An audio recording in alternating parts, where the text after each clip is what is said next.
All right, and we are back with episode 72, and I'm going to make a quick introduction of our guest for today.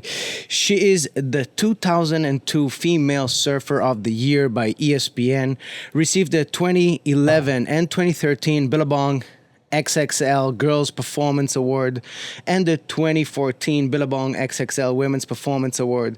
She was inducted into the Surfing Walk of Fame in Huntington Beach, California, as 2013's Woman of the Year.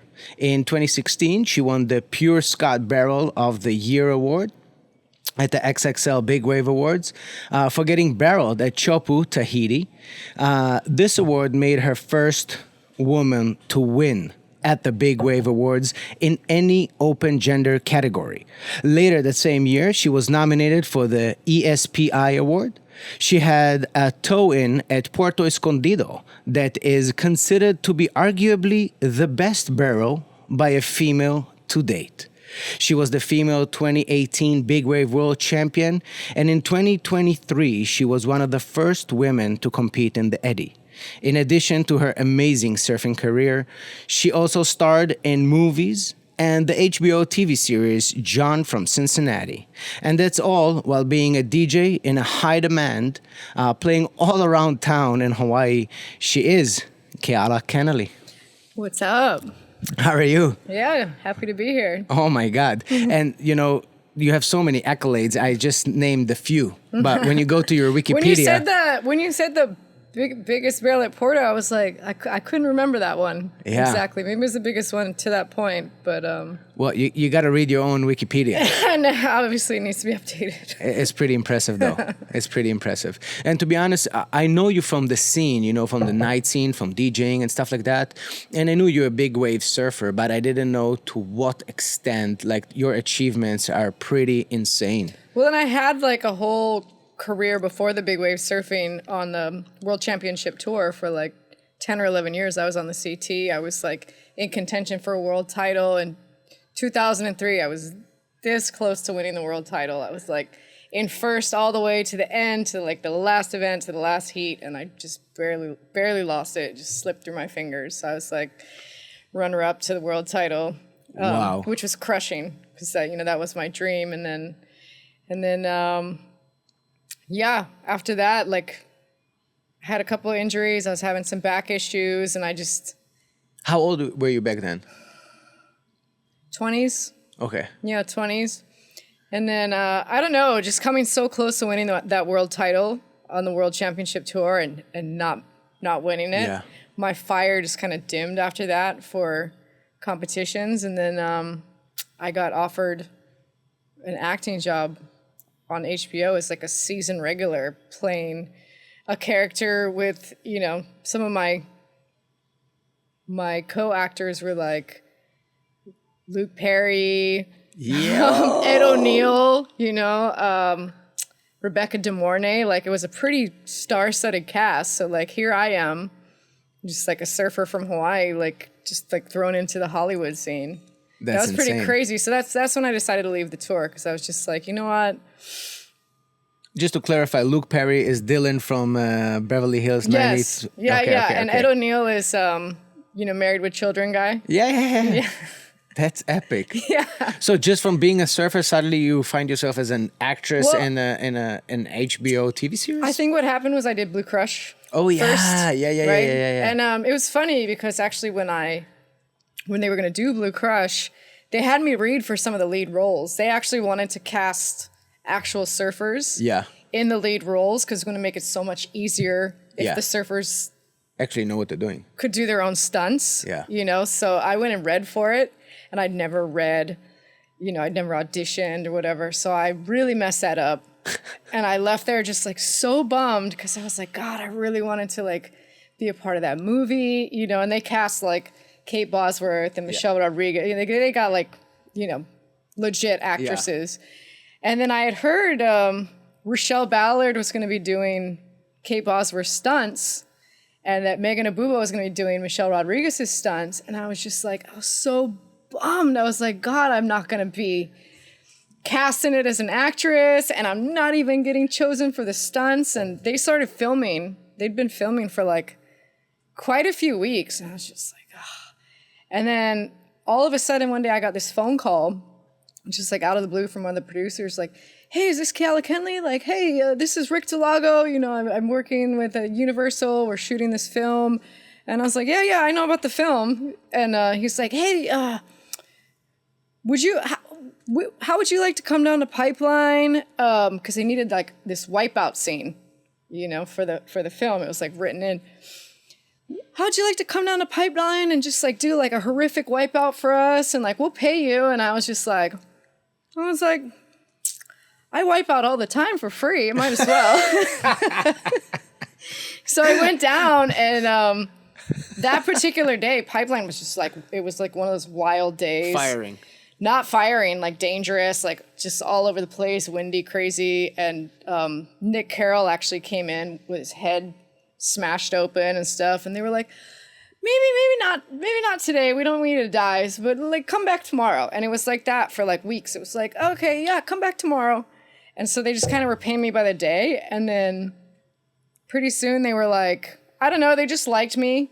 And they started like kind of like writing me a bigger role because as they went, because I would go out and surf, and they're like, actually, like you don't have to like try and wipe out, because they needed shots of women actually getting barreled at pipe. So they're like, you know, just don't try and wipe out. Like just the wipeouts will happen maybe, but go surf. And so I started getting like these incredible barrels, and they're like, okay, we're gonna expand her character a little bit. And like before you knew it, I had lines. I had like the big climactic scene at the end with Kate Bosworth, you know, in the water in that final heat. And all that stuff was improv, by the way. Wow. Yeah, so like they didn't give me lines. They were just like, what would you say if this was real life and you were trying to help this girl out and like really like motivate her? And so I just kind of like off the cuff came up with those lines. That's epic. Yeah. I have to admit that I wouldn't say grew up on that movie, but I kind of grew up on that movie. A lot of people love that movie. I love that and movie. it holds up. Yeah. It holds up. It was a good film. And I showed it to my daughters, and they were like, oh my God. They were like blown away. So blown cool. away. Yeah. It was a real good movie, good production, good actors. I know Kala Alexander was there too. Yes. He was... he was actually paid to like kind of help block for us at Pipe, because, you know, it's so hard to get a wave out at Pipeline. And so he was out there telling guys like, let her go, you know. So that was kind of... He's just playing himself.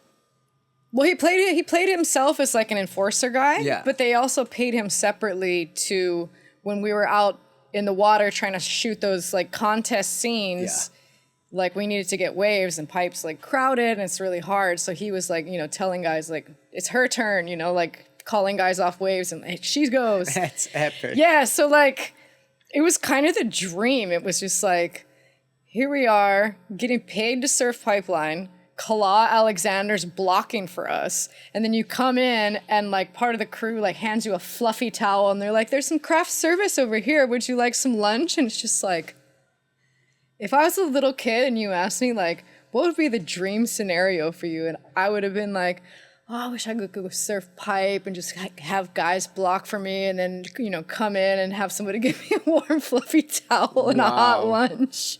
Wow. And you got paid for it. And I was getting paid. Yeah. Yeah. It was It was pretty incredible. That's so And epic. I had like friends, you know, like Sonoy Lake got cast as like one of the main characters, one of the main girls, you know, and Rochelle was a stunt double, Megan was a stunt double. So we were all just hanging out on the beach at Pipe every day, and if the waves got good, it was like, okay, go surf, and we're getting paid to.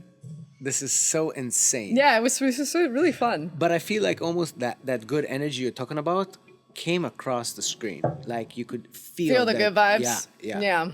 I agree. It felt very authentic, very real. I agree. Because it was real. Yeah. And now I know why. Because it was like legitimate, you guys just hanging out, having a good time. And it's interesting because it's like, here we are shooting a Hollywood film, which is fake, about women in like a Pipe Masters type event, you know, when it was something like I'd always dreamed about, having a women's event at Pipe and being in the Pipe Masters, and it was like, how old is that film? Like 20 years ago? Yeah. And it's like, we're shooting it like it's a real thing, but it's just Hollywood like that. So back then there was no female pipe? No, that females being in the Pipe Master only happened just in the last couple of years. That's so crazy. Yeah, and a lot of people don't know this, but like, I really fought for that to happen. Yeah.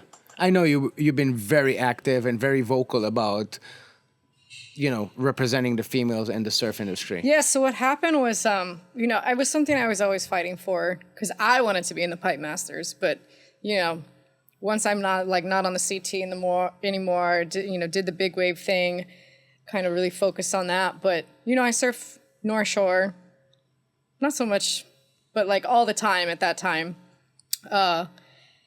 And I would go up there and they would have like the Triple Crown.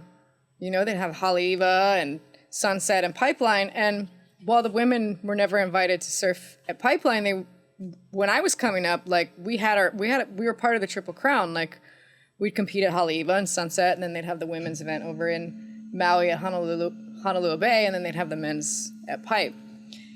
And so I'd go surf like Haleiwa and Sunset. I'd see the contest there, and I would never see, for years, I was just like, oh, I must have just come on the day they're running men's heats, because I don't see any women pro surfers here. And it was just like years of that. And then I was just like, do they even have women in these events?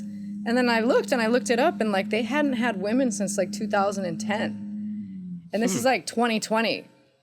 So I'm just like, this is crap. Like, how is it worse now than it was when I was... Yeah, why did they stop doing it? I mean,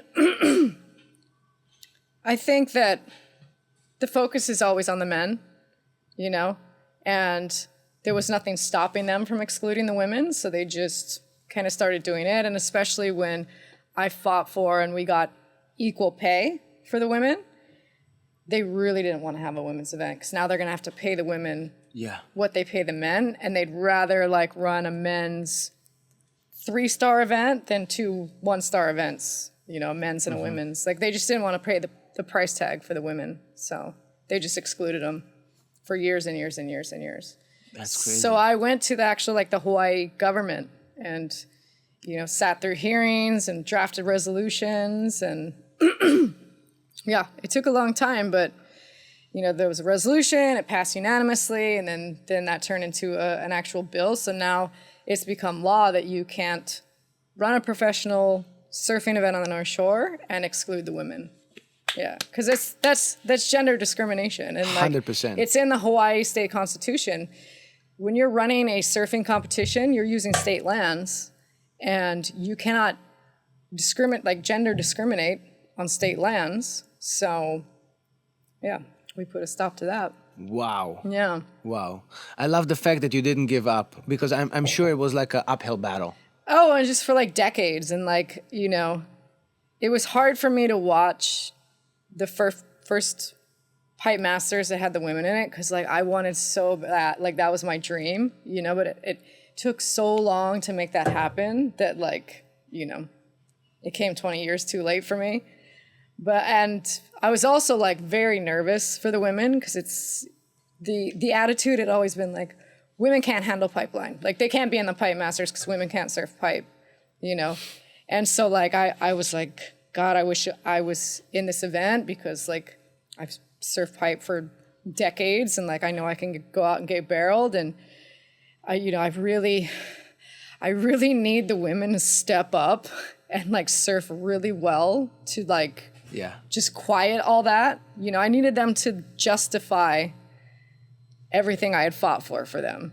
Yeah. And they did, They did. the first couple rounds, you could see they were just trying to get comfortable and maybe sitting off to the shoulder a little bit. But with every round, they were just getting a little deeper, getting a little more confidence, And I mean, talk about last year. Yeah. Last year was nuts. So here's the thing. The men have had Pipe Masters, the HIC Pipe Pro, the Backdoor Shootout, and I think there was one other one. Every winter. for decades, and the women have never really had a legit contest at pipe. Like Betty DiPolito would have a 1-star, but the permit they would give her would be like April. Like, it's winter's over. Yeah, what are you gonna do there in April? It's not gonna be firing pipelines. So,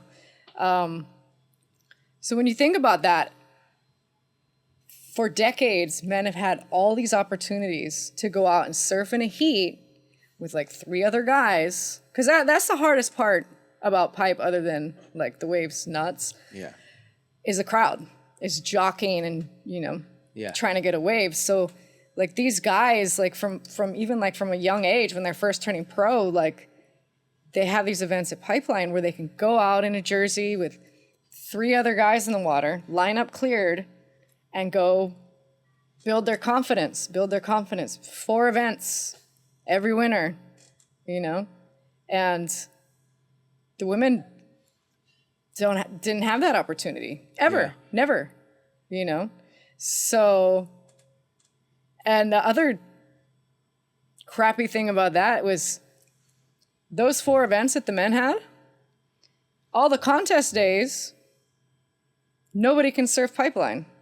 So it's like you can't even go out and free surf, and they're like during the prime Pipeline weeks out of the year. So it's just like, even as like a female that like wants to go out, surf pipe, get better, build your confidence, it's like there's so many weeks out of the year in the prime Pipeline season that you can't even surf because the guys are surfing. And so once the women finally got that opportunity, you saw the first Pipe Masters, like, they were a little timid, whatever, but like every round they got a little more confidence, and then the next year they took it to another level, and then the next year, and then you saw last year, it's like that's the learning curve of 4 years. Imagine if for the last 3 decades they'd had that opportunity. 100%. I couldn't agree with you more. Imagine where their level would be, Yeah, it's definitely disrespectful to exclude people from such a amazing event and such an amazing opportunity, They just needed to be given the opportunity. That's it. Yeah. That's crazy. And what made you switch from being on the tour into just big wave? Because it's 2 different styles almost. Yeah, so when I was on tour, like I grew up in Hawaii, and I just was drawn to more powerful barreling wave. I grew up with Andy and Bruce, so, and like, it was Kauai, so it was like Titus Kinimaka and Kala Alexander and Andy, Bruce, like just all these like maniac, savage guys. And I really, really, like I was the only girl trying to hang out with these guys, and it was kind of a boys club, and they, like Andy and Bruce were like my brothers, growing up. They lived down the street, and they were like my brothers, but like they kind of begrudgingly let me hang out with them. You know what I mean? And so I was always just like trying to be accepted by them and trying to impress them and earn their respect. And I noticed the one thing that got me respect was like if I charged. Like if you can send it on a big wave, if you can go get a big barrel. So I was always just kind of like drawn to that. And so when I got on the tour, it was hard for me at first because there's so many events at like these like pissy little beach break, grovel. I never surfed grovel surf, I got to these places like beach breaks in France and Brazil and Australia where it's like this small waves and just no energy, and I'm you're just trying to like pump it and milk it, Huntington Beach and stuff, Huntington Hop, and I would really struggle in those events. But then the tour got Teahupoo, and it got Tavarua, and then we got like Honolulu Bay, and then we had Sunset. So we had this tour for a while that like there was a few events that really favored my style of surfing, especially Chobes. Like I won the event there, I think like 4 times. Wow. Yeah, once when it was a QS and they made it CT, and I won it 3 times. And so that was like my bread and butter. So I would do really well. I won Fiji before, so those were the ones I would count on. to get a really high, win or semifinals. And then I knew like at Snapper and other places, like I'm probably going to lose first round, And so when I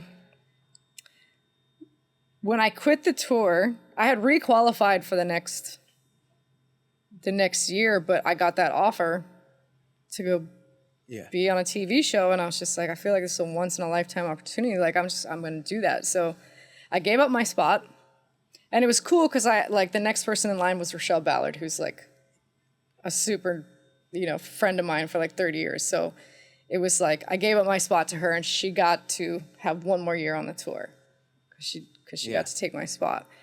And so I went off and I did the acting for a year. And then when the show didn't get picked up for a second season, I thought about going back to the tour, but they'd taken away Chopes. Oh, that was another reason I decided to go do the Big Wave. The acting. Oh, the acting. Because they had announced they were taking Chopes away. And then they had announced that they were going to take, I think, Tabaru away. And I was just like, well, those are the only events I do well in. Like, I'm not going to win a world title surfing beach breaks and groveling. Like, this is never going to happen. So that was part of my motivation to leave the tour. And then when the show didn't get picked up for another season, I thought about going back to the tour. And I just looked at the schedule and I was just like, there's nothing there for me, I want to surf powerful waves. I want to surf amazing waves. I don't want to go grovel on tour. And there was all these guys, like Rostovich and stuff, that were just professional free surfers. They were just flying around and surfing the best waves in the world and getting shots in magazines and getting paid. So I was like, I want to be the first female professional free surfer. Like, I want to do that.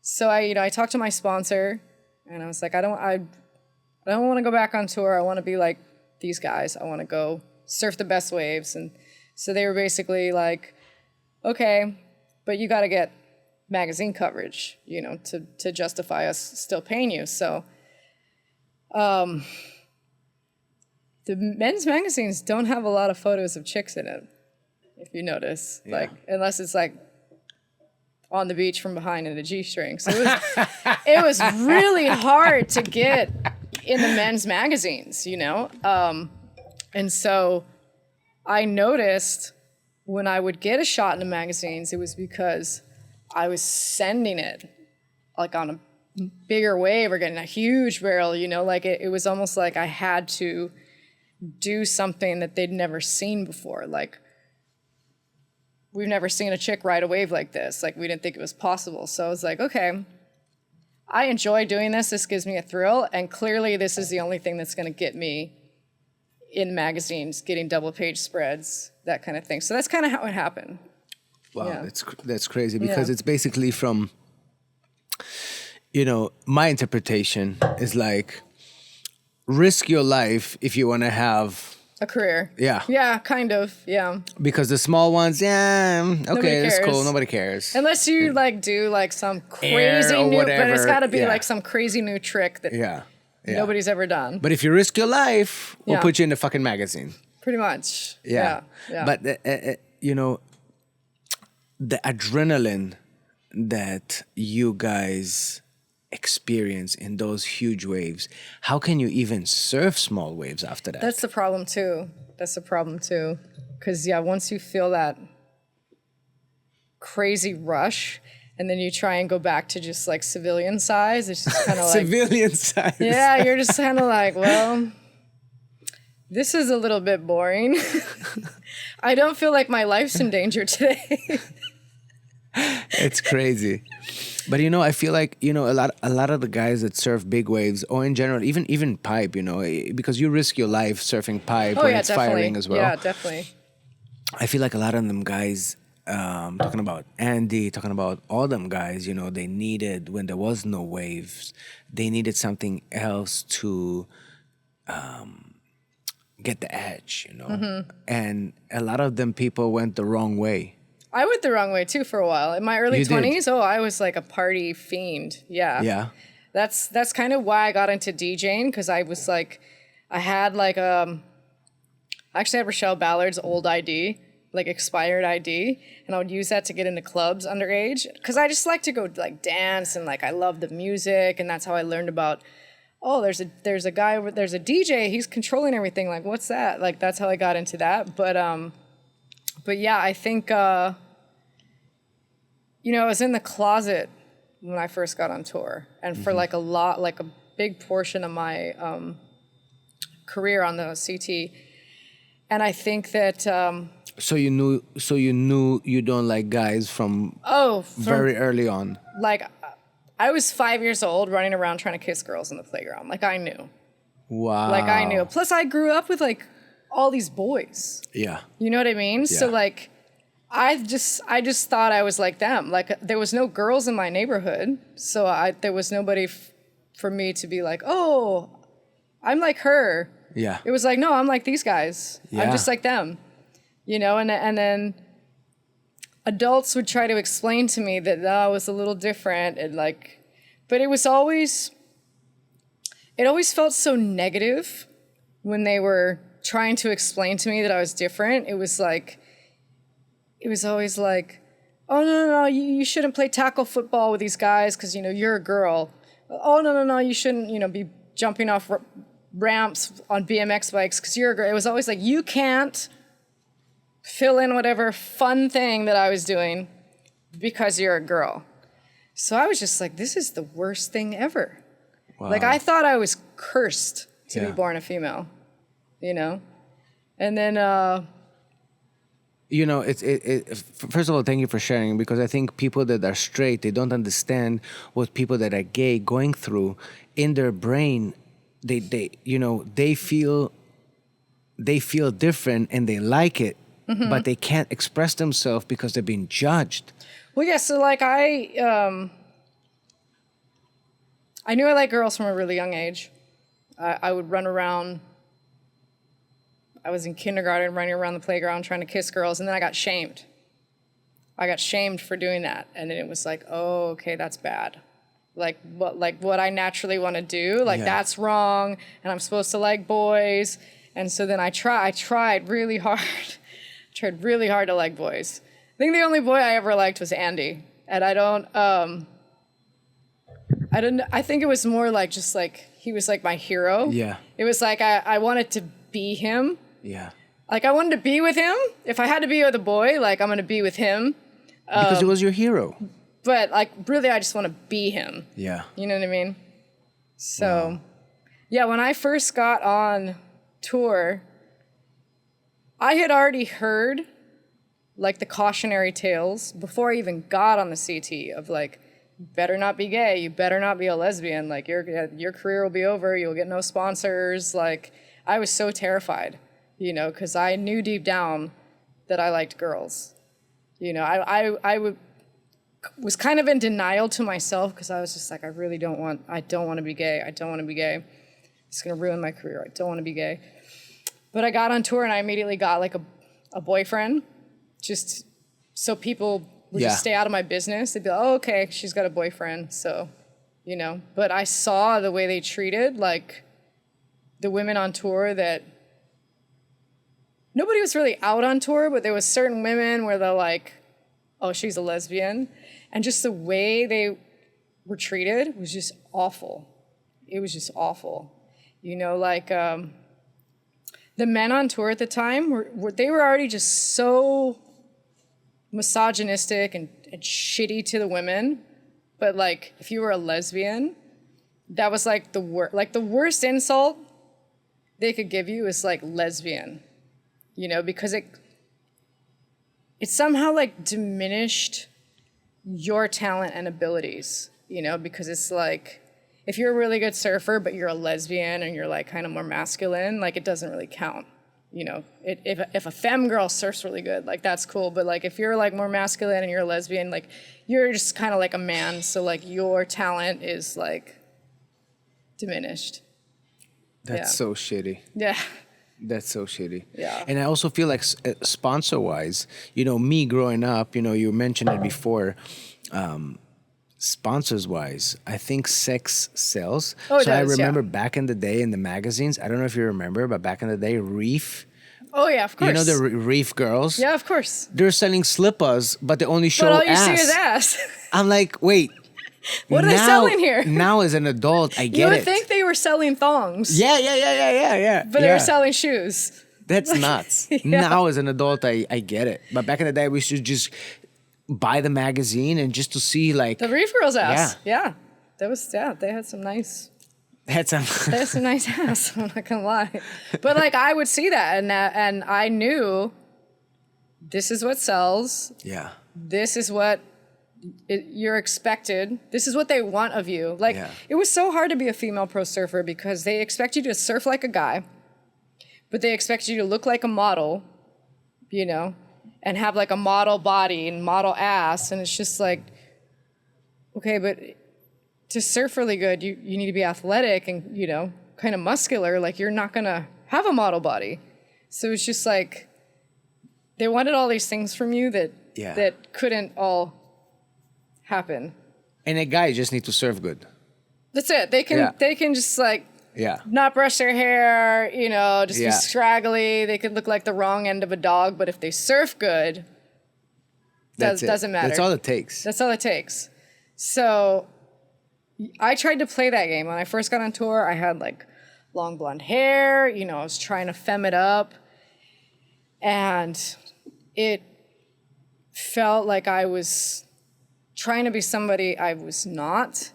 And then, you know, when I ditched the boyfriend and I actually like hooked up with a girl, but it was like I was very on the down low. And, you know, meanwhile I'm trying to pretend I'm straight and still look femme and stuff on tour. And it was just like I was living this like double life that was just really like eroding my soul because I'm a really honest person and I'm a very genuine person. So like I just felt like I was like having to lie, and that was just like really eating away at me. And so that's why I think I started doing like partying and doing drugs because I'll go on tour and just have to live this lie.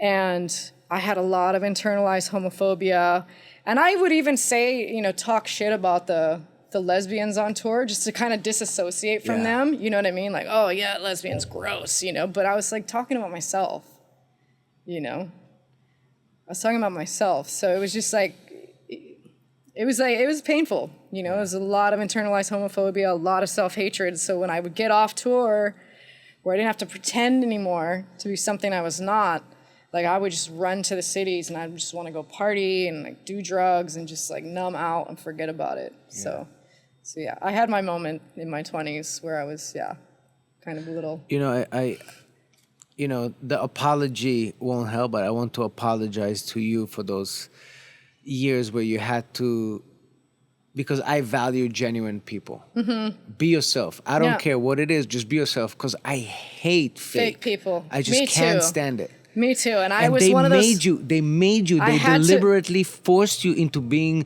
fake, and you didn't want to be that person. I was trying to benefit from straight privilege. Yeah. You know?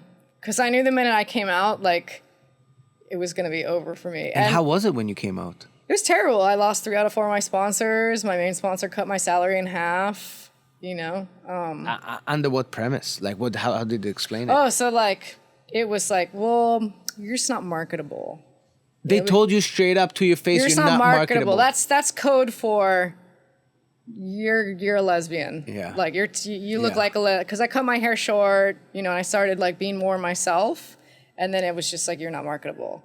We don't have budget for you. Meanwhile, I'm like winning men's awards, breaking records, making history, and they're paying me peanuts, and they're paying models to be in all their ads. They're flying models to like Indonesia and places, and you know, walk on the beach with a board under their arm, and most of them can't even surf.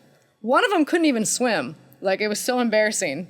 I rode for Billabong, and they flew all these models out, and then, you know, they're paying them way more money than me. They're athlete. Yeah. They're paying models so much more money than me, and they can't even surf. One of them couldn't even swim. I mean, it's just like embarrassing.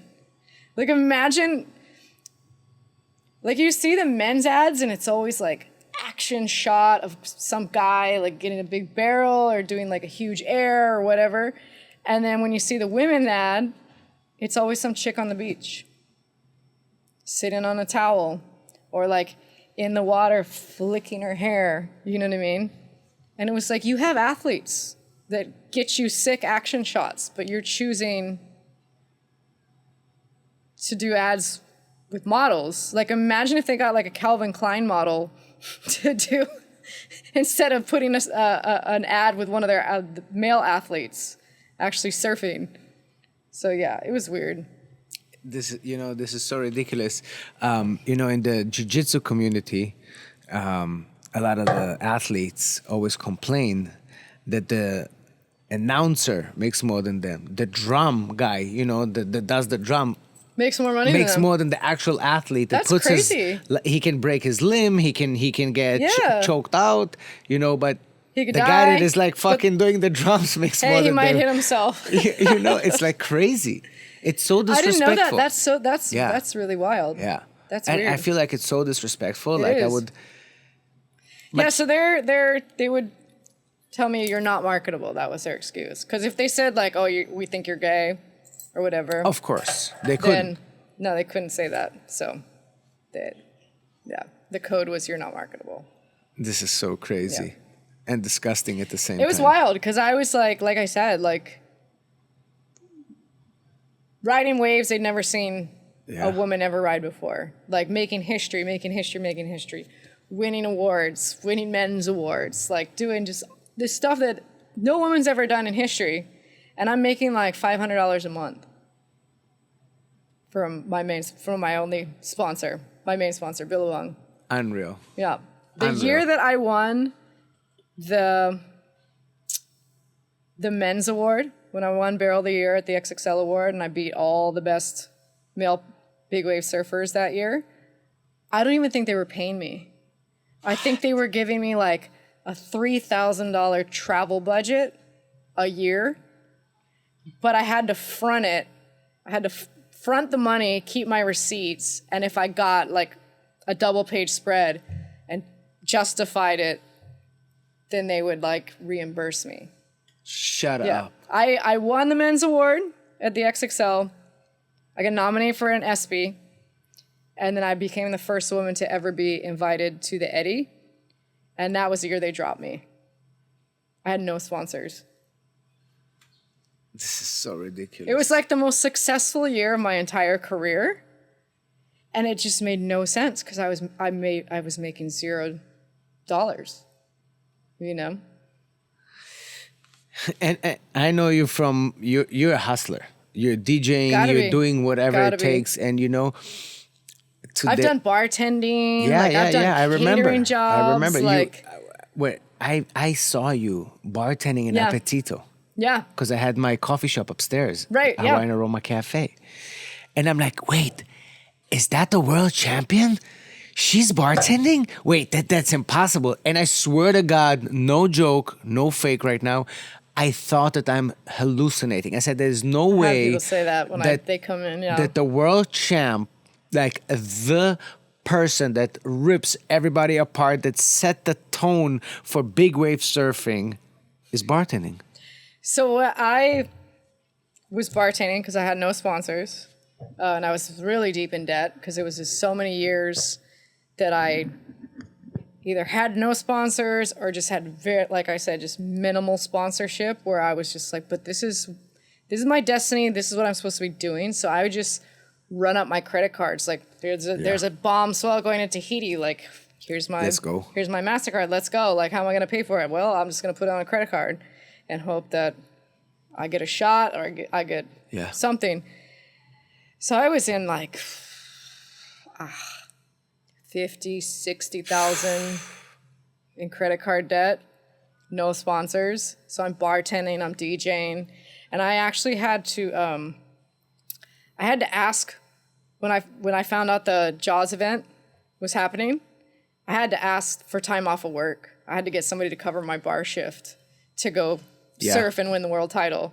And it's funny because Appetito, they have like the flat screen TVs, and sometimes they put on the surfing channels. So my co-bartenders are there bartending, and they turn around like it was live from Jaws, and they turn around and they're just like, is that KK? Like they heard my name, they turn around and there I am just like hucking myself into like the hugest jaws ever. And I won the world title and they're just like mind blown. Like, it is insane. I had to come back the next day and go right back to work.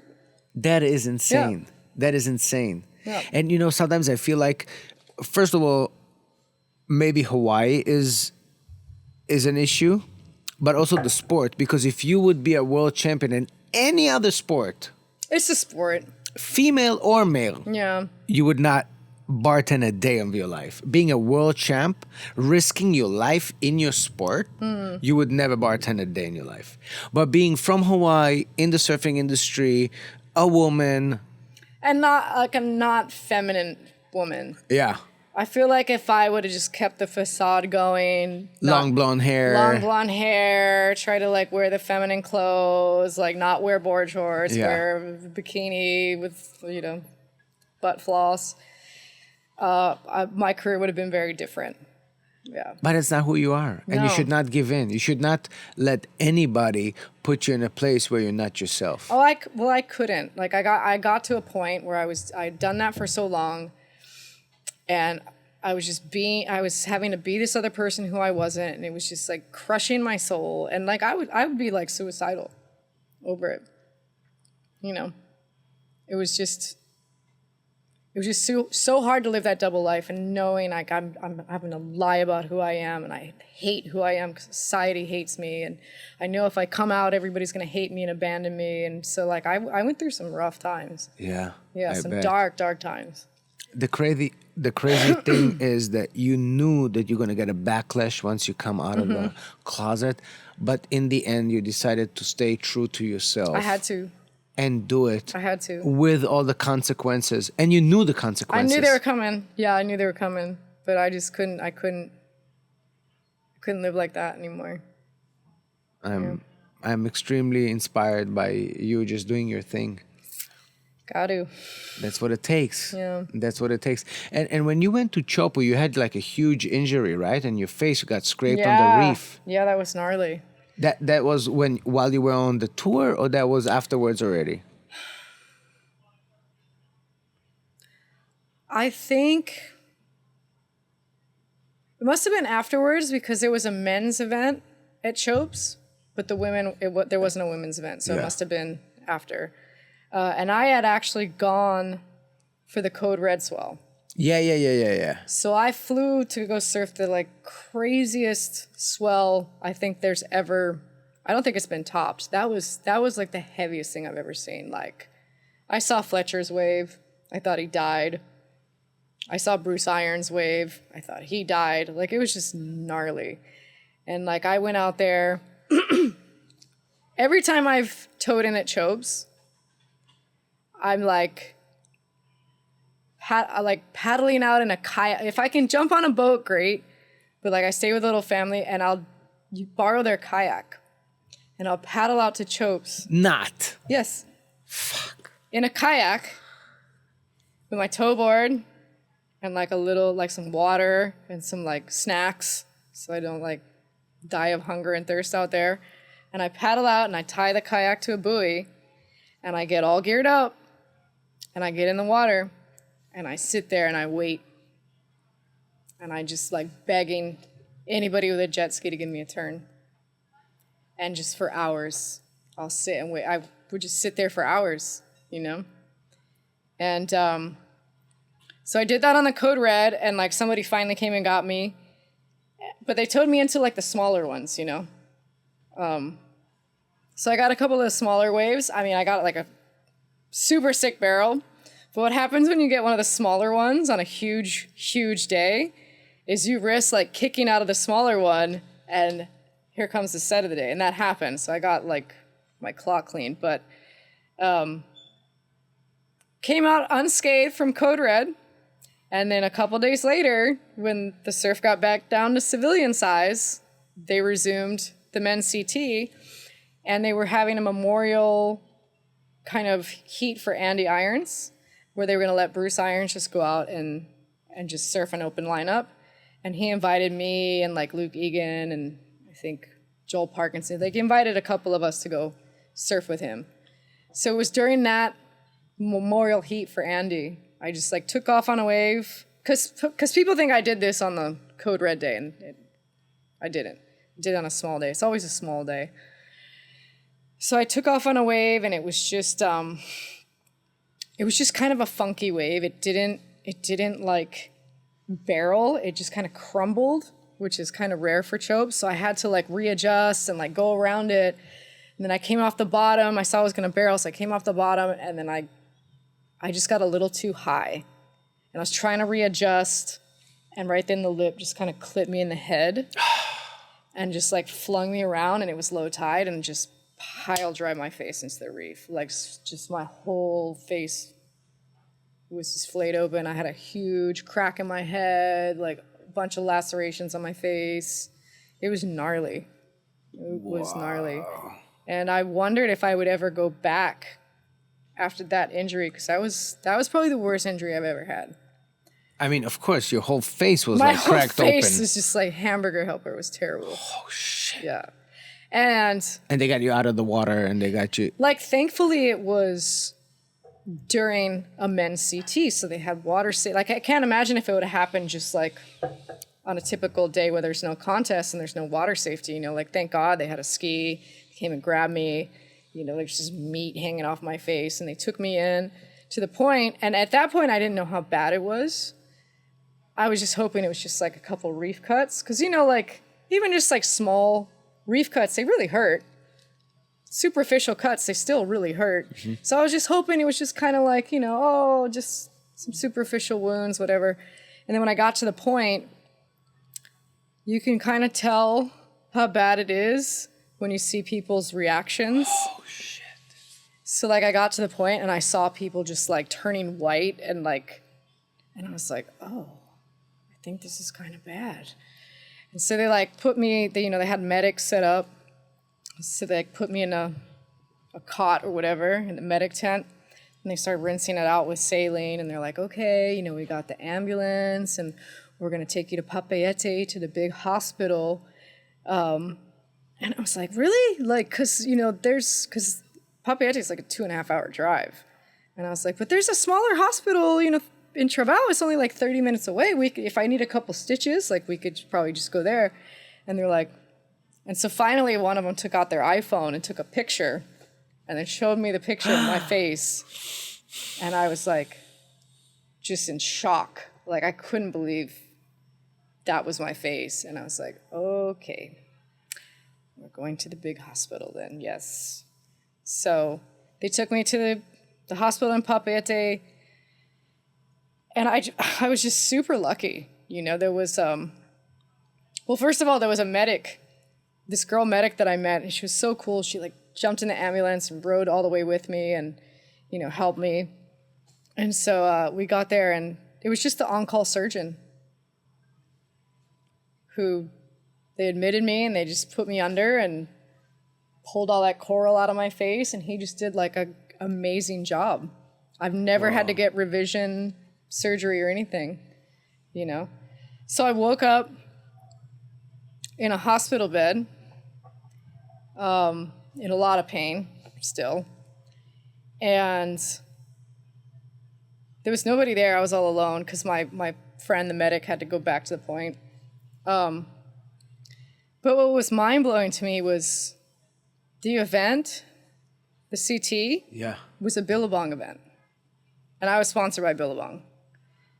So they had all the team managers and they had all the Billabong people there. They all know me. They all know I'm there. Nobody came to get me. Nobody from Billabong even called to see if I was okay. Like that medic who I just met 2 days before, she called. She organized, she got Bruce Irons to like pack up all my stuff for me so I didn't have to go back to the point and then to the airport. And she came with my like Tahitian mommy to make sure I had a ride to the airport and had all my stuff. Like nobody from Billabong even checked on me. And so I was getting discharged from the hospital. So she made sure like she was there. My Tahitian mommy was there. I had my stuff. But like the flights out of Tahiti don't leave till like 3, 4 in the morning. You know, and I got discharged around like noon, 1 o'clock. So my Tahitian mommy's like, oh, you know, let's go to like the Meridian or like one of those like hotels and we'll just like hang out, chill, you know, maybe get something to eat and just, you know, you have a lot of hours. Let's just go relax. So we go to one of these nice hotels, and on the way in, I run into Joel Parkinson and Mick Fanning and stuff. And so I guess Billabong had paid for them all to get hotel rooms so they could go party. So they were all just like very close to the hospital, but nobody checked on me at all. So like Joel saw me and he's like, oh my God, like I have a room, like go sleep in my room, go lay down. So I went and laid down in Joel's room. But yeah, it's just wild. Like if it had happened to one of them. Oh, 100%. All the Billabong personnel, all the team managers, they'd be at the bedside, you know, making sure that they had everything they needed. And it's like the team managers were there at the hotel as well. Because they, you know, so many of those people in the surfing industries are just huge fanboys. So it was like more important for them to party with, you know, Joel Parkinson and Mick Fanning than to like check on their athlete, their female athlete that's just had like a horrific accident, is in the hospital getting surgery. Yeah. Wow.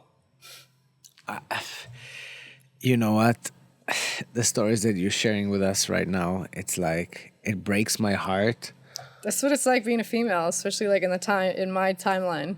You know, it's because I went through that, it's gotten a lot better for like the next generation, you know. That's the nice legacy I get to leave. But I had to go through some freaking hardships so that the current generation doesn't have to struggle like that.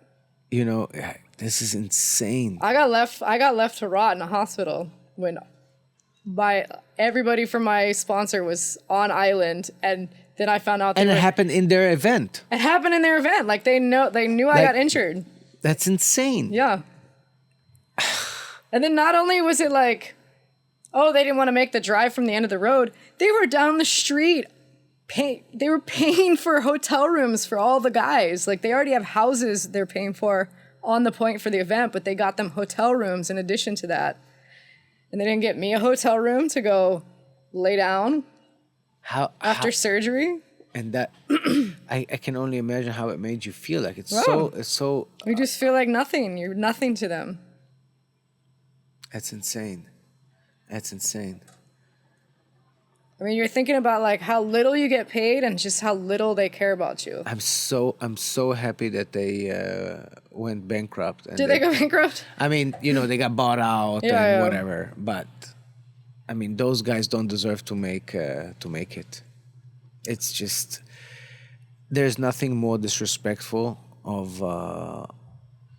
Forget about not checking on you. It's their event. Yeah. It's their responsibility. You did it not for them, but you kind of did it for them, you know, right. like under their umbrella. Mm-hmm. So not to do their part of, and forget about, it's just the decent, you know, just a little bit decency, just humanity. Just humanity. Just being. But to them, like partying with the pros was, of course, way more important. Yeah. You know, surfing is a very, very different sport. I feel like the disrespect that they allow themselves to give to people is beyond any sport I've ever heard of. It was really brutal for the women. Probably even more brutal for the generations that came before me. Like, I can't even imagine. But like my generation, it was brutal. Like just so much sexism, so much misogyny. Like they were just they just treated the women so bad, you know? Like and the male athletes treated the women so bad. Like their attitude towards the women was like, it's pretty much like, this is our tour, you know, the CT, this is our tour. And like, you fucking bitches better be grateful that you're even here. Because it used to be like it would be so blatant. Like, they don't do this anymore, but like when I was on tour, the waves are good. Okay, let's run the men's. Like, get the men's out there. And they'd run men's heats. And they'd be like halfway through the round of the men's, and then the tide would change, and it would turn on shore, and the conditions would just completely fall apart, and they would stop the men's mid-round. They wouldn't even finish the round, and they'd be like, okay, chicks, you're out there. Like, every time. Like, it was just so blatant, they wouldn't even hide it. And the men were like, yeah. And none of this is our show. Like, none of the male surfers stood up for you guys? Absolutely not. If anything. None of them. Not that I remember. It was more like they liked it like that. Yeah. You know? They were all like, yeah, this is how it should be. The waves turn to shit. Yeah, send out the chicks. They get the scraps. This is our tour. They're lucky to be here. And they're making like 60% less than we make. Like the prize money. It was gnarly. The difference. Yeah. So you guys made way less. Way less. Yeah. Yeah, probably 60% less or more in prize money. Under what premise? How did they explain it? They didn't feel like they needed to, because the guys are more exciting to watch. People like watching the guys better, you know. Do you think nowadays there's more of a male clientele for surfing? What do you mean?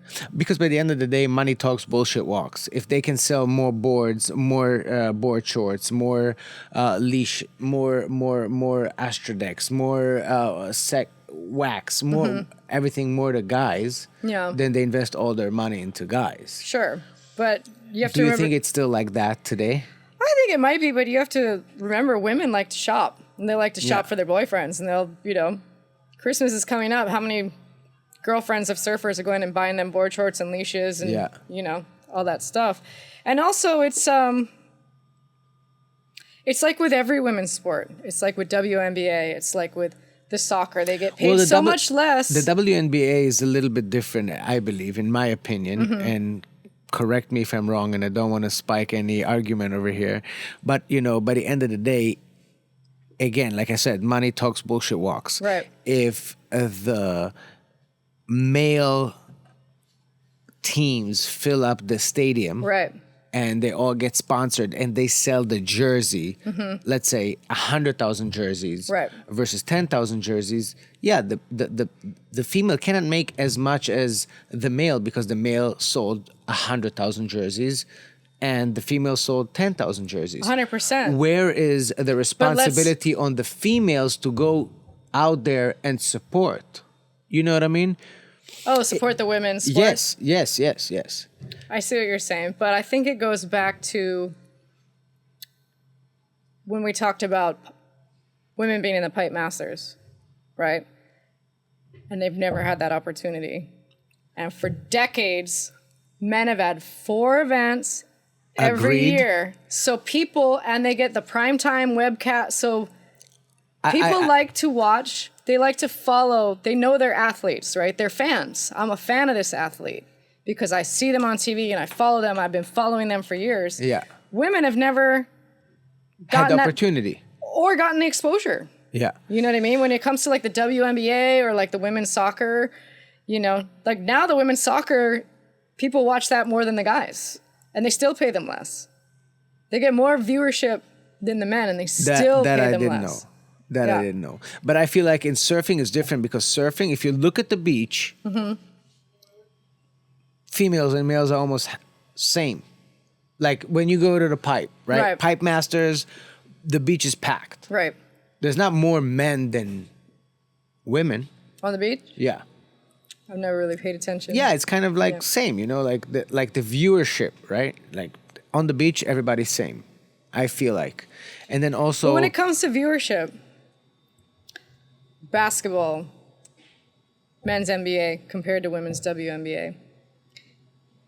Men's NBA has been on primetime sports for how many decades? I don't even think the women's are on prime. Their games are not on primetime. So how are they going to get a following? I can see that. How are people going to know who they are and become fans of them and want to go watch them? But like they've been following the Yankees for 50 years. They've been following the Lakers. It's all about exposure. It's all about opportunity. The women just haven't. They've never had that. And then because they've never had that, they don't have the fan base that the men have, because the men have had that forever. So they have this huge fan base.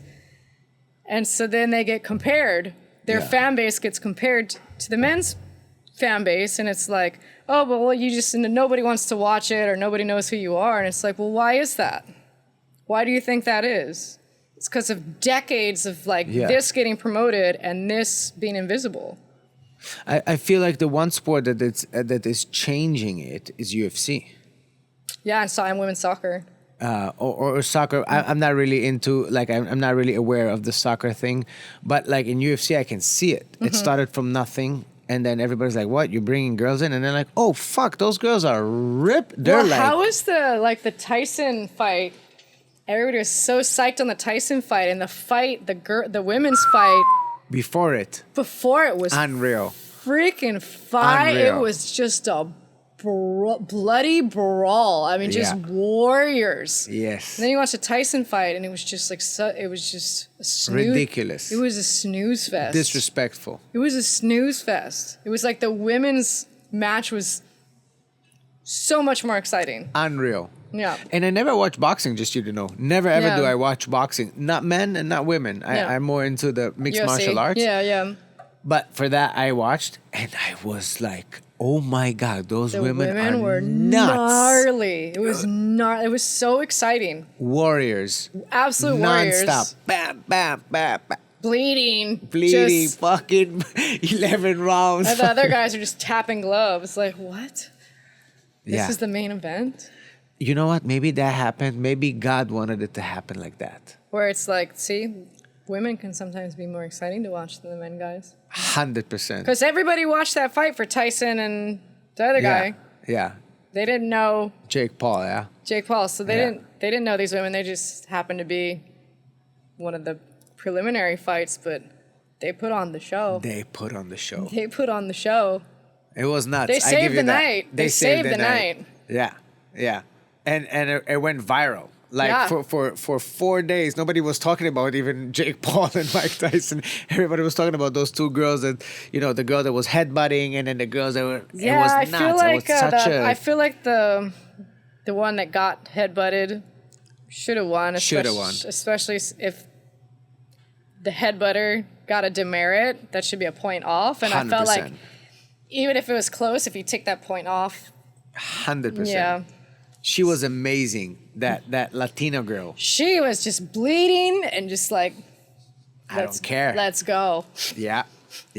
I was amazed by her performance. Yeah, both of them. Yeah. They were. Yeah, but the Latino girl, she just won me over. Yeah. She just won me over. The heart and. Because that was a bad cut. Yeah. Like. And it was a few times that she did that. It wasn't like a one time and whatever. She kept hitting it. She kept hitting. And that must have hurt. Yeah. That must have hurt a lot. She just kept going. So I was impressed. Yeah. I was impressed. And I see what you're saying. Like, if you give the opportunity, if you give the stage. And the media coverage. Because by the end of the day, it's all about what the media presents to us. Exactly. Because that's how people become fans. Yeah. You're not going to be a fan of a complete stranger that you don't know, that you've never seen before. Yeah. And if women are not getting the coverage, they're not getting prime time, Yeah. And all they see is the men, like they build a relationship. Yeah. With the men because they see them, it's so hyped up and it's, prime time, and it's like they have a connection to that athlete. Yeah. But if they never see these athletes never get the coverage, like, how are you going to have a connection? Why are you going to want to go watch them? Why are you going to want to buy their jersey? Like, you don't even know their name. Yeah.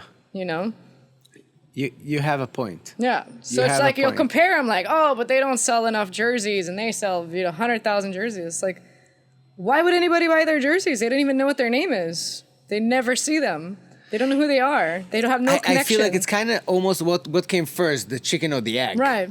Yeah. Like, give them the opportunity for 20 years, let them fight, or let them whatever, surf, or let them whatever. Let them dunk basketballs, and then whatever. make your decision. But don't make your decision after they didn't get their chance. Yeah, it's like and those guys for 50 years. For 50 years have had every opportunity, every chance, have been coddled all the way. And like, this is their first chance. And they're like, why aren't you to the level of them? Why don't you sell 100,000 jerseys? It's like, this was our first opportunity for guys selling 100,000 jerseys when they had their first game. And to add a layer to that, like you said, in the surfing, when the surf is shit, like girls, you're on. But when the surf is like epic, next level, it's like the guys. Yeah. So, of course, you will see like highlight reels from the guys versus the girls because she's surfing like a smaller wave, whatever. She didn't get the same opportunity. Yeah. It's all about opportunities. Yeah. It's all about opportunities. I can totally see that. And I truly hope, I have 2 daughters.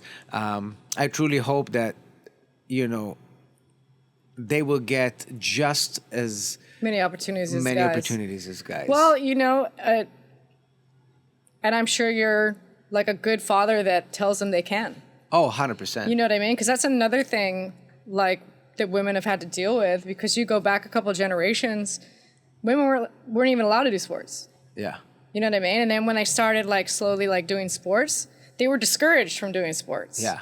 Like if you had a daughter and you had a son, you would just give the son every opportunity and just coddle him and like whatever. Yeah. And the girl was kind of like, oh, you should like I did. Like, oh, you can't play tackle football. You're a girl. You can't do this because you're a girl. Like, you are like oppressed, while the boy is just given every opportunity, coddled, sponsors, resources. Yeah, I can definitely see that.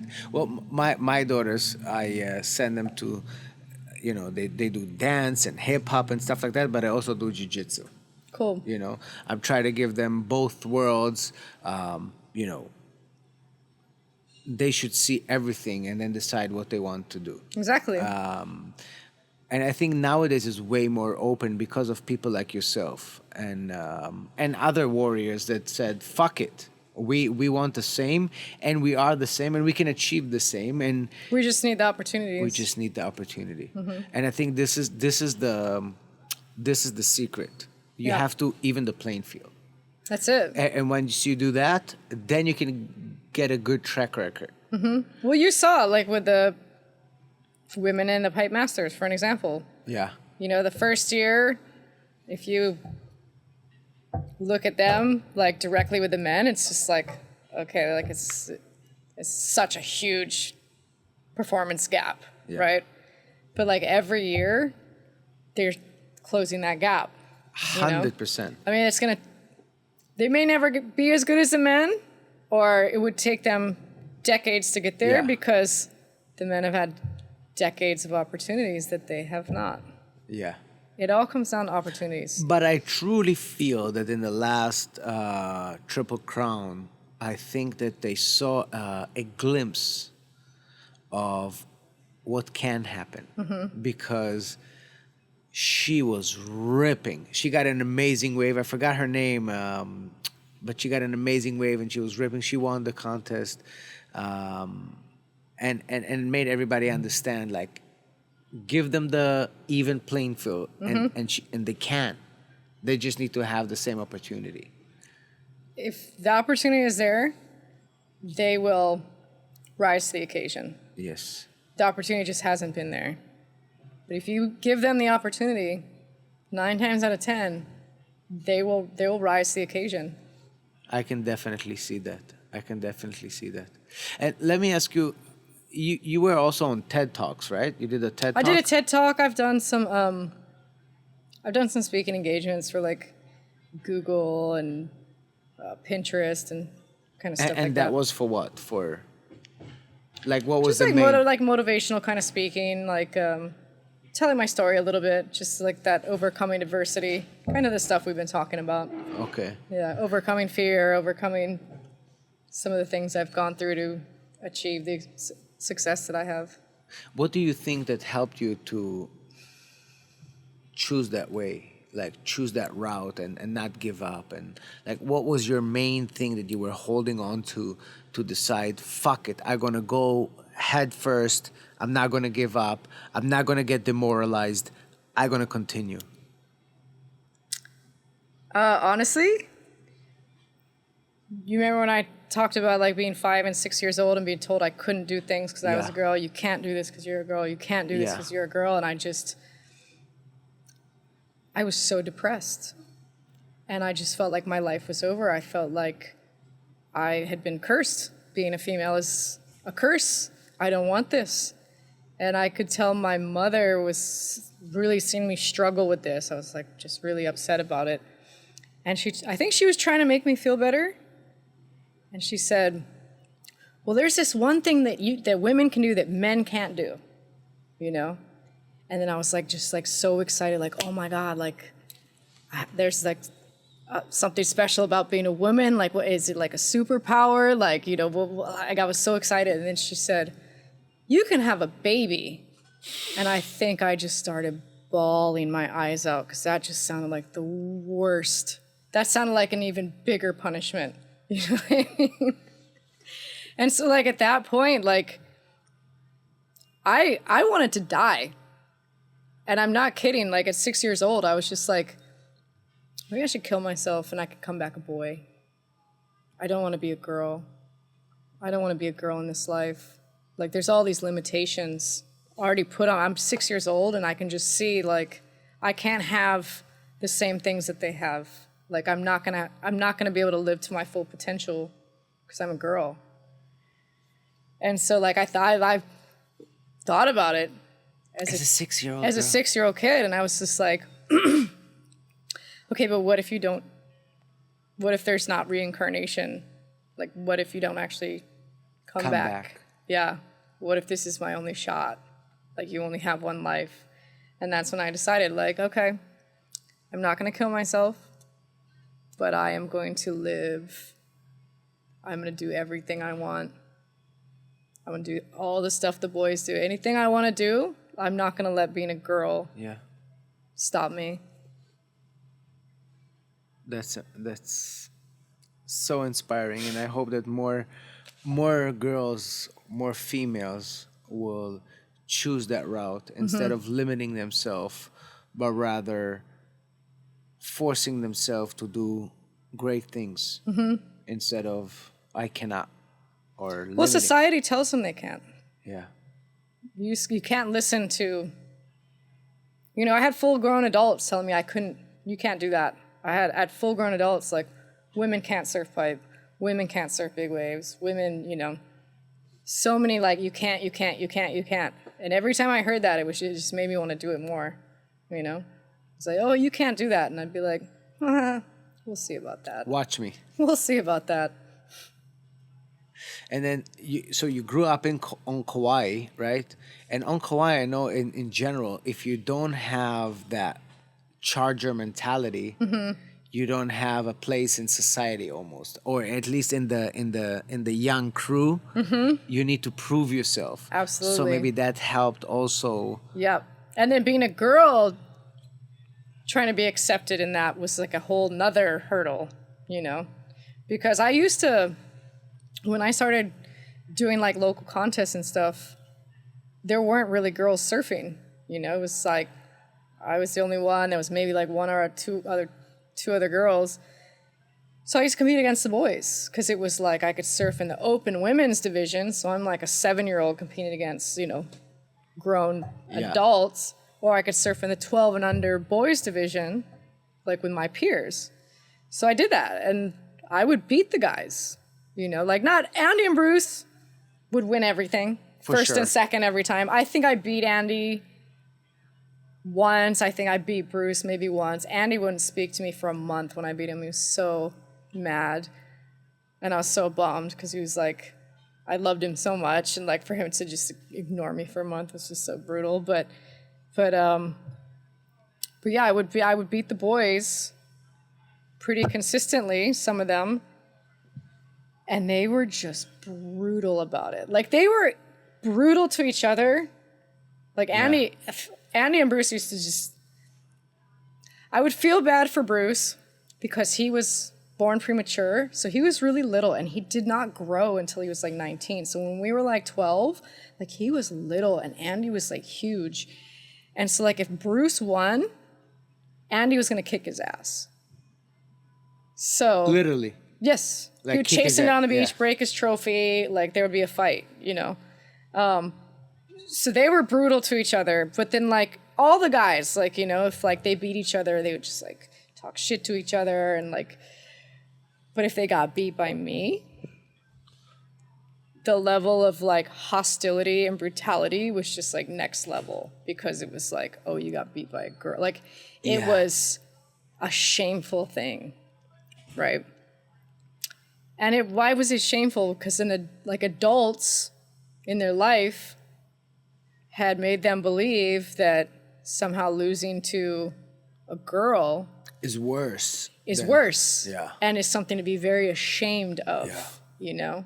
Not like, oh, you're losing to another athlete that just surfed better than you that day. It was like you lost to a girl, like you should be ashamed of yourself, like how pathetic, you know? And so like what would people feel ashamed? Like ashamed is a horrible emotion, Yeah. right? That makes you feel really bad. And so like what do boys do when they feel ashamed? They lash out. And so they would lash out at me. I got called, I won't repeat the names, horrible stuff, horrible things. But you were still seeking their... Approval. Yeah. And their love, yeah. Yeah. Yep. That is crazy too. So that made me really, But maybe it made you tougher. it made me strong. It gave me Yeah. a strong character. Because I had to go through just a lot. A lot. And how did you get the name Keala? My parents had some like really bad ideas for names for me. And then thankfully they were like having lunch and a waitress came over and she had a name tag and it was Keala. And they're like, oh, that's really pretty. And so that's how I got my name. Thank God. They had some like really weird. And your parents are originally from? My dad is from California. My mom's from the East Coast. And they decided to move to Kauai? So they moved to Kauai separately and met in Kauai. They were like hippies and surfing and smoking weed and yeah, it was the 70s. And then they had you. You have any other siblings? Yeah, no, I have two brothers. Or two brothers? I have two brothers. And- That's the other thing too. Like I was Surrounded by guys. I was surrounded by men, so like Yeah. that's just what I thought I was. And then it's just like I didn't want to be the odd man out. I didn't want to be different than everybody else. I didn't want to be like singled out. I was just like, what do you mean? I'm one of you guys, right? I can see that. Yeah. I can see that. You were kind of forced into... But my mom was just like trying so hard to make me a girl, you know. She'd bet. buying me girls' clothes and like forcing me to put on dresses, and I'd be crying, and buying me like Barbie dolls for Christmas, and I would just like rip the limbs off and chuck it in the yard, and then I'd go play with my brother's G.I. Joes. Like I just did not. That was just not who I was. Wow. She finally like gave up after so many years of just trying to make. Is your family still living on Kauai? My parents are still there, and then my younger brother's a fire captain on Kauai. On Kauai? Yeah, and he surfs and he charges. He's great. Oh, yeah? Great guy, yeah. And then my older brother lives over here. He's a professor A professor? at HPU, yeah. No way. Really smart guy. Wow. It's funny because my older brother is like a year and a half. We're almost like Irish twins. And so my dad was teaching us to surf at the same time. But I think that, like, my dad surfs, he charges, like, he loves surfing more than anything. Like, if he probably wished he could have been a pro surfer and that could have been his life, you know what I mean? And so he wanted to teach his children how to surf, and I think he wanted his son to be a pro surfer, you know? And, but he had a son and a daughter about the same age, so he was teaching us to surf at the same time. But you could tell he was, like, really putting a lot into my brother. And then we started competing in the local contest at the same time, and I kept beating him. So my older brother was just like, I'm over this, you know? And it just broke my dad's heart. But the minute my older brother quit, it was like everything went into me to be the pro surfer. So Do you feel like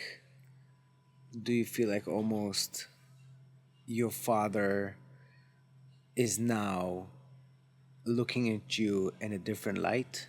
what do you mean? You proved to everyone that you were next level. As soon as my older brother quit, we were still very young. And so, like, he was done surfing, and I think it just really broke my dad's heart because he loved surfing so much, and he wanted to like share that with his children. Yeah. So when my older brother quit, you know, he turned to me, and it was like, you have to be the one. So I got a lot of support. So your dad did encourage you, and he did say that you can do it, and he 100%. Like he was, I wouldn't be where I am without all the support from my father. You know, I think he was like trying to vicariously live through me, so he was really into it. You know, he would fly me to Oahu because I would win all the contests in Kauai. Like, I needed more competition, so he'd fly with me to Oahu so I could compete on Oahu against like Megan and some of the other girls over here. So it'd be harder, so I could learn and progress. So yeah, he was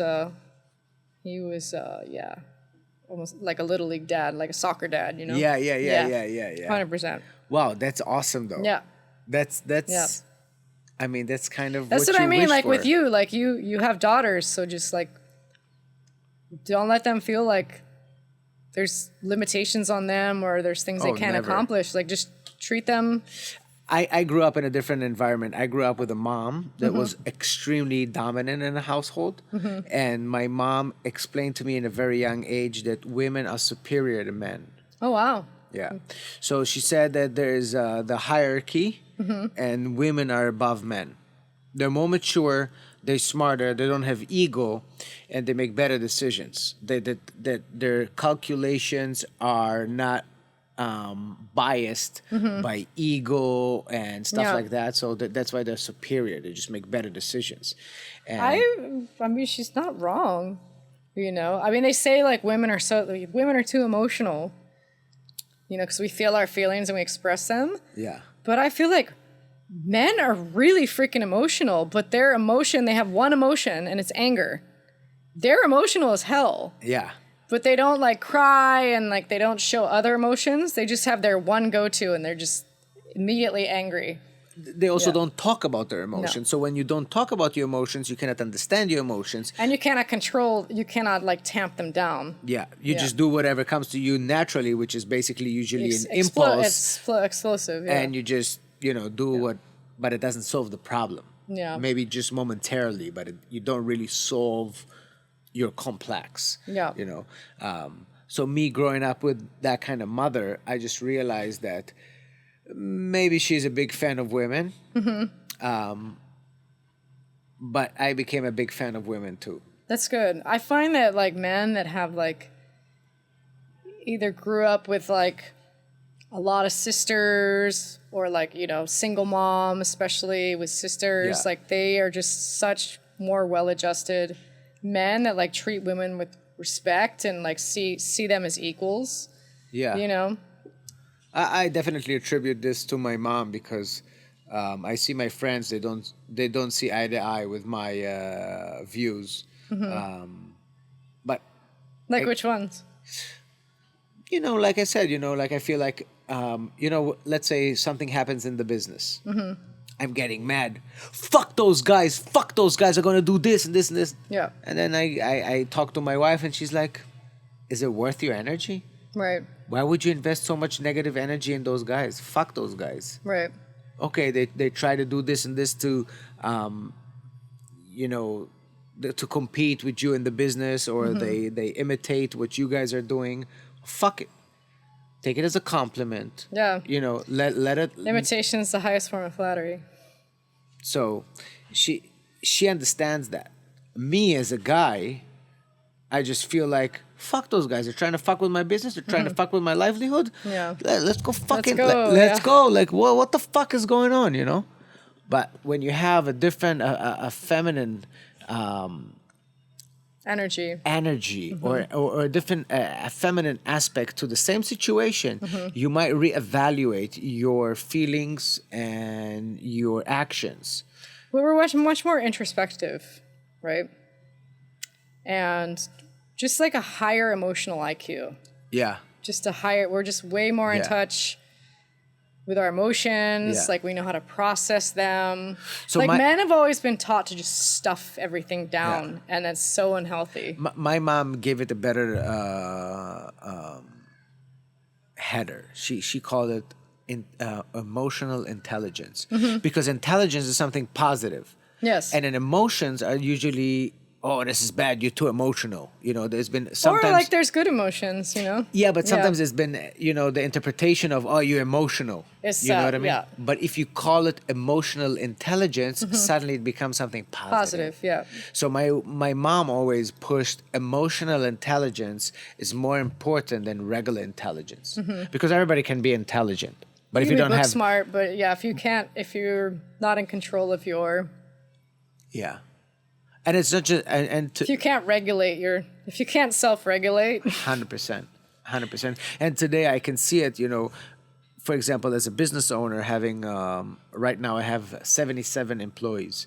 And I think being a good owner, being a good CEO, you need to have emotional intelligence. Yes. You need to understand what people are going through. And I feel like regular guys that are CEOs, they don't care. It's numbers. This doesn't make sense. This Bottom minus line, this. Bottom line. Da da shareholders, da da da. Fuck everybody else. Yeah. For me, my approach is how can I navigate and the emotions, the people working for me, Yeah. What are they going through? and the numbers. There has to Because be a if way you to... have happy employees that are stoked to be there, 100%. your business is going to be so much better. 100%. Yeah. So I definitely attribute a lot of my success to my mom's way of thinking of, yes, I am emotional. I have emotional intelligence. And I think it's a good thing, because the people that don't have emotional intelligence, and they just go with intelligence, you know, 5 minus 3 is 2, but I want to be at 3. You know, it doesn't make sense. Let me fire this guy. Fuck this person. Fuck this person. Very you know. impulsive, very explosive. Yeah. Not good for decision making. And no longevity. No. You have to treat people with respect and with love.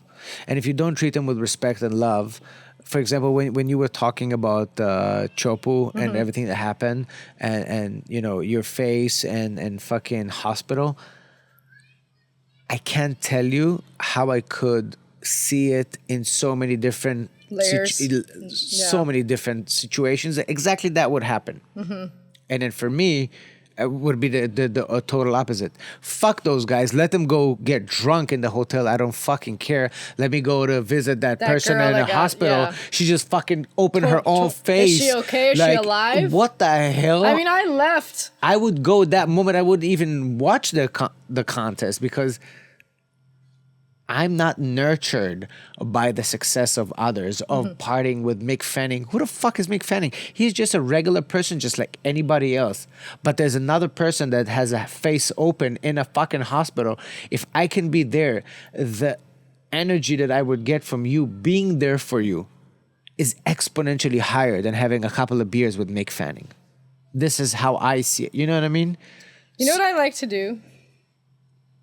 I like to go around my city here, and I like to bring homeless people things. I like to bring them food. I like to bring them blankets and pillows, and I love collecting things, clothes, just things I have in my house that I'm like, I don't really use that, or like that's been in a closet for how long, or you know, I've got some extra food in my fridge, and I like to just go find people that are living on the street and feed them. Give them a blanket, give them a pillow, fresh, clean clothes. Like that. Satisfaction is exponentially. It's so easy, and it makes you feel so good. Yes. You know?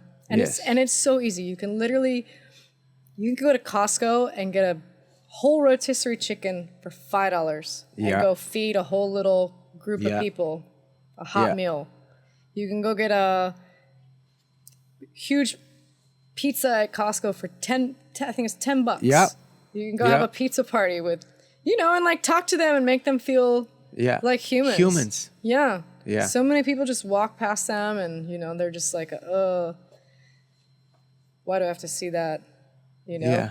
And I mean, there's been times in my life I've been so in debt, and just hustling bartend, like, how am I going to get out of this? Where I'm like, I'm one step away. I'm just one more bad choice away from being on the street like these people. 100%. Yeah. For me, it was like, have you ever heard about Access Surf?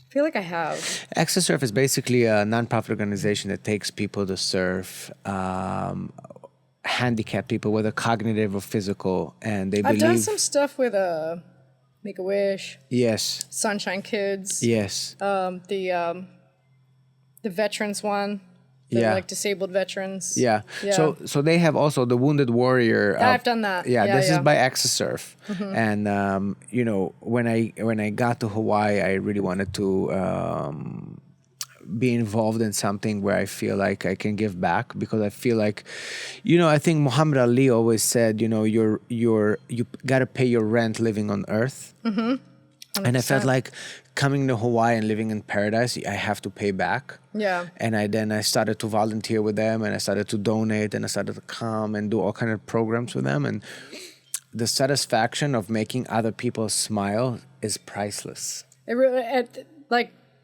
they appreciate it so much. Like, you have no idea what you did for that 100%. person. I think I 100%. did a Make-A-Wish one time. Bethany Hamilton was doing that particular one. It was in Kauai. And I flew over, and I did, you take the kids out, and they all have like terminal Yeah. illnesses and stuff. And so I got paired with this little girl, she's probably about 12, from Alaska. I don't think she definitely never surfed. She knew how to swim, but I don't think she maybe never even been in the ocean before. Wow. And I took her out and got her into waves. I'm really good at teaching people. I'm like really patient, and I'll get on the board with them and actually like ride the wave with them initially to stabilize it. And then like when I see they got it, then I'll let go and let them go on their own. So I did that with her, and she just loved it and was a natural, and she was just buzzing from it, And then the event ended, and all she wanted to do was surf. And so like the next day, even though like the Make-A-Wish thing was over, I came down and surfed with her that day, just like off the clock, like, all right, let's go. I mean, And her parents still write me, I think this is what it takes to make the world a better place. Less selfishness. 100%. People are so 100%. self-focused, just on themselves and their close circle. Like doing nice things, selfless things for complete strangers. Like, I don't think people understand how good that can make you feel, Yes. Yes. I think nowadays it's more and more getting more evident that being a good person and sharing the stoke and just sharing aloha, being a loving person is nowadays more valued than before, ever before, in my opinion. Do you think so? Because I feel like, I don't know, like let's look at the surfers, okay? Surfers are the most selfish people I've ever met in my can life, be, yes. because it's a sport where it's all about you. You and your own glory. You don't have a team. You by yourself. You gotta catch the wave. You gotta surf by yourself. You paddle out by yourself. You're constantly by yourself. Yeah. So you become a very selfish person, self-centered person, yeah. especially when you start surfing at 5 years old, let's say, right? And then now you're 17. Now, then do the math. You're 12 years. You're just a selfish motherfucker. Yeah. All right. Now I feel like people are more understanding, like, okay, well, I have to give back. We had here multiple surfers on the show, and I feel like nowadays if I compare them to what they was 10 years ago, whether we're talking about Kala Alexander, whether we're talking about Billy Camper, whether we're talking about Makua Rothman, whether we're talking about all of them guys from the North Shore, nowadays they're way more loving and accepting than they was before. Before they were just asses. They were just like fucking bad people, to be honest. Just very self-centered. Very. Yeah. And you know, I still have a lot of people, like my friends that go surf on the North Shore. They're like, oh, fucking those guys, you know, they never let us get our wave. And, you know, they talk bad about Landon McNamara and them guys. And then I had Landon on the show and I'm like, oh my God, this is the most emotional, honest. And they're like, who are you talking about? I'm like, no, for real. This guy's amazing. And they're like, are you sure we're talking about the same guy? I'm like, yeah, he changed. Yeah. Because growing up, you know, they felt like charging the gnarliest waves, getting drunk, and then being a dick to others. That's what it takes to be cool and accepted. Right. Now, if you being loving and you do back, you know, you give back to the community, now you become a hero. Right.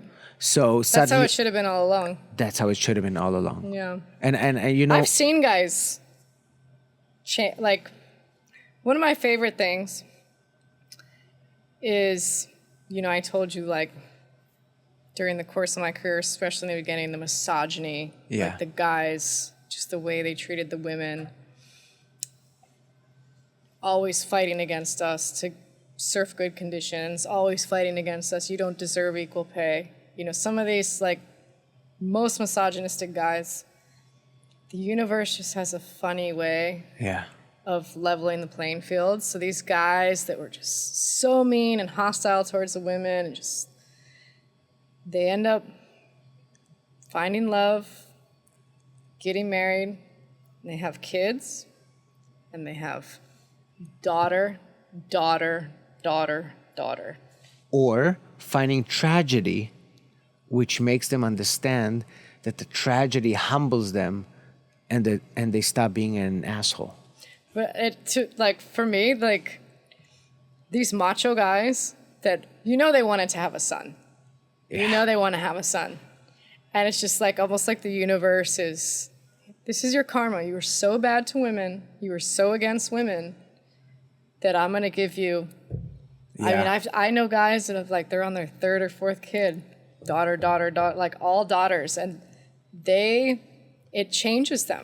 100%. And they come up to me, these same guys, some of these same guys that were just, like, brutal to me. You know, it would always, I'd be fighting for equality and I'd be fighting for the women, and they would just, like, punch down on you, you know?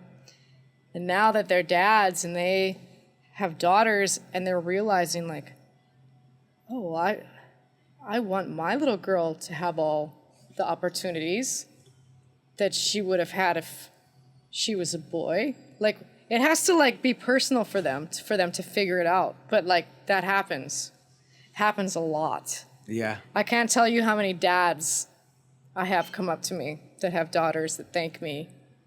I somewhat love that. Yeah. You know, it's like a big karma says, you know, teaches them a lesson. Big universal karmic thing that plays out, And I love that. Me too. Well, I have a little gift for you.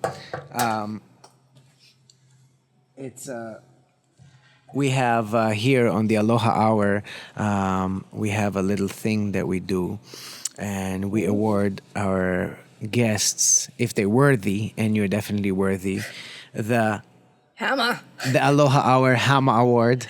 That's great, because you know what? I'm a very DIYer. I love construction. I love building things. So this is great. I could always use another hammer. And I really wanted Plus, people call me, Keala, you want hammer. You want hammer. You want hammer, girl. And you are one hammer. I love that.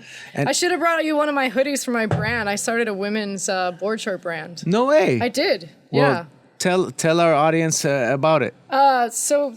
What's the brand name?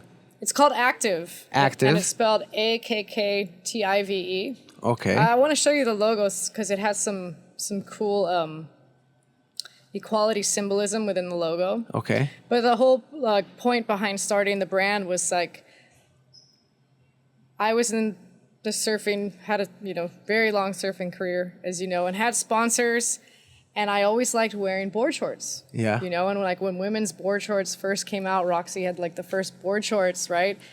I was so stoked, but they would make these women's board shorts with like the stiffest, worst materials, you know, and the guys' board shorts just kept getting better and better and better and 4-way stretch and you know what I mean? And the women's ones just kept getting worse and worse and shorter and I, you know, I wrote for Billabong for a long time and I was just like, can you please let me design some women's board shorts, you know, kind of like mid-thigh length, like the right length and like better materials, and they wouldn't let me do it. So I would just wear the guys' ones, you know, which were very unflattering. I was already such a tomboy, and now I'm wearing these like long board shorts down to my knees. So then I started cutting them to the mid thigh, which I think is the perfect size for a women's board short.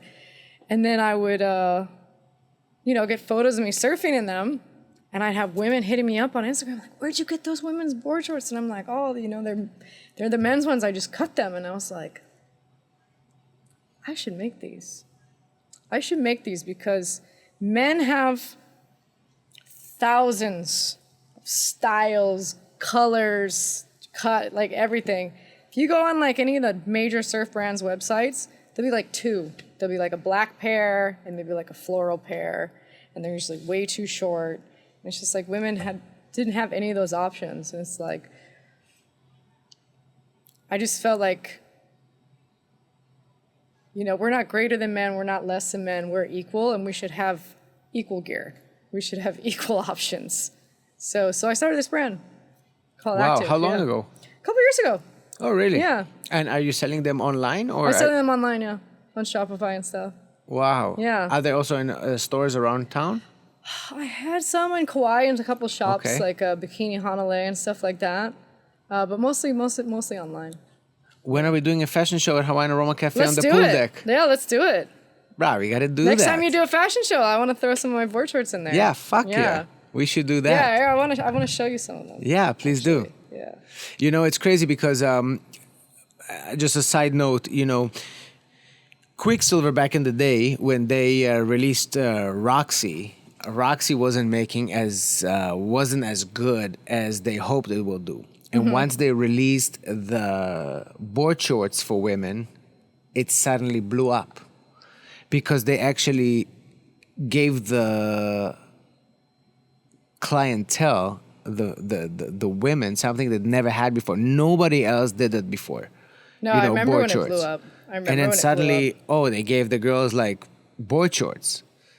And that was one of the best items that they sold. So that's the logo. You see how it's got a greater than sign and a less than sign separated by an equal sign. So we're not greater than men, we're not less than men, we're all equals. Love it. I feel like I need to level the playing field when it comes to gear.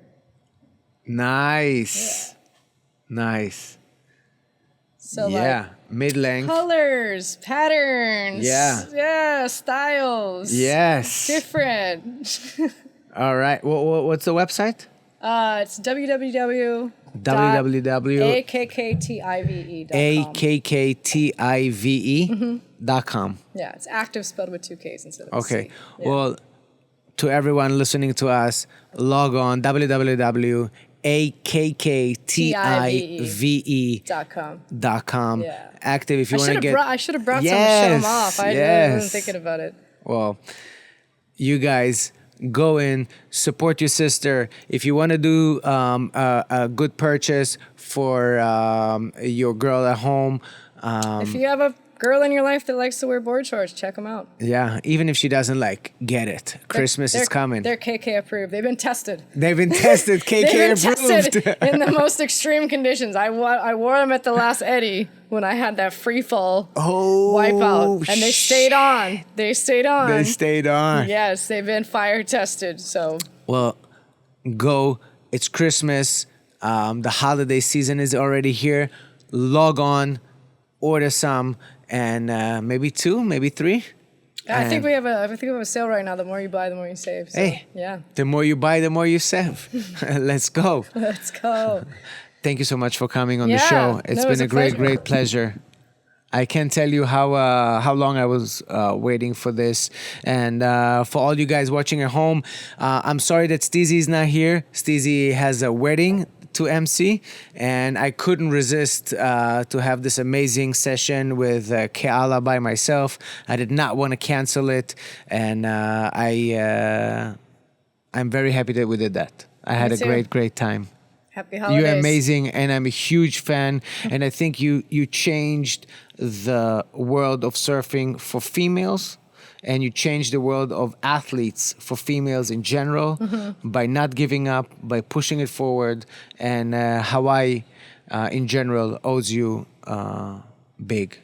So thank you, Keala. Thank we you. love you. Appreciate that. And we'll see you next week. We're out. Love this. Yeah, you. Love this. Oh my God, It's late. I know. I was it's supposed been to be. almost 2 hours. I was supposed to go to a dinner at 7:30. My friend's birthday.